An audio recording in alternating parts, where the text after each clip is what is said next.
आदमी चोर था। वह सत्संग में की जगह से गुजर रहा था, तो इतने में उसके कानों में सुनाई पड़ा कि सचमुच में सत्संग में आनंद आ रहा है।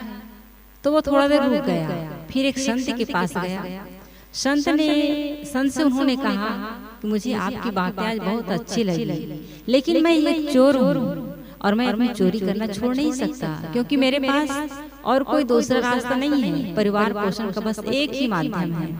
संत ने कहा कोई बात नहीं, लेकिन एक बात का ध्यान रखना, आप झूठ कभी मत बोलना, और दूसरी बात, किसी नारी जाति का अपमान मत करना। नारी को माँ, बहन और बेटी के रूप में देखना।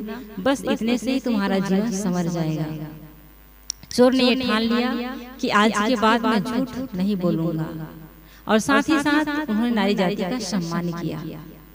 तो कहते हैं कि एक दिन चोरी के लिए एक घर में जब गया, तो वहां की जो रानी थी वो पूछने लगी कि आखिर आप हैं कौन, रात्रि को आप अंधेरे में क्यों आ रहे हैं?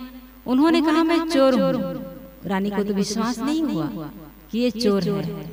फिर दोबारा उन्होंने पूछना चाहा, फिर से उन्होंने कहा मैं चोर हूँ। उन्होंने कहा कि आप चोर हैं, तो फिर आप इस तरह से कैसे बातें कर रहे हैं? चोर कभी नहीं कहता कि मैं चोर हूँ। उन्होंने कहा कि माँ, मैं सचमुच में मैं एक चोर हूँ। चोर ने कहा माँ, मैं सचमुच चोर हूँ। और चोर के ये शब्द उस रानी के दिल को चुभ गया। इस चोर होकर के इतना अच्छा, अंधेरे में अकेले में इसका मन खराब हो सकता था, लेकिन इन्होंने मुझे माँ का सम्मान दिया है। और उन्होंने कहा आपने मुझे माँ का सम्मान दिया है, तो बेटा, क्या मैं आपको बेटा कह सकती हूँ? उन्होंने कहा हाँ। तो फिर उन्होंने कहा आपको चोरी करने की आवश्यकता ही नहीं है। जब आपने मुझे माँ का सम्मान दिया है, माँ शब्द कहा है, तो आप मेरा बेटा हुए, और फिर आप चोरी क्यों करेंगे? उन्होंने कहा मेरा कोई संतान नहीं है, मैं अकेली हूँ और मैं चाहती हूँ कि आप यहीं रहें। उन्होंने कहा मैं अकेला नहीं हूँ, मेरे साथ मेरी पत्नी भी है, मेरे बच्चे भी हैं। उनका क्या होगा? मेरी माँ है, उसका क्या होगा?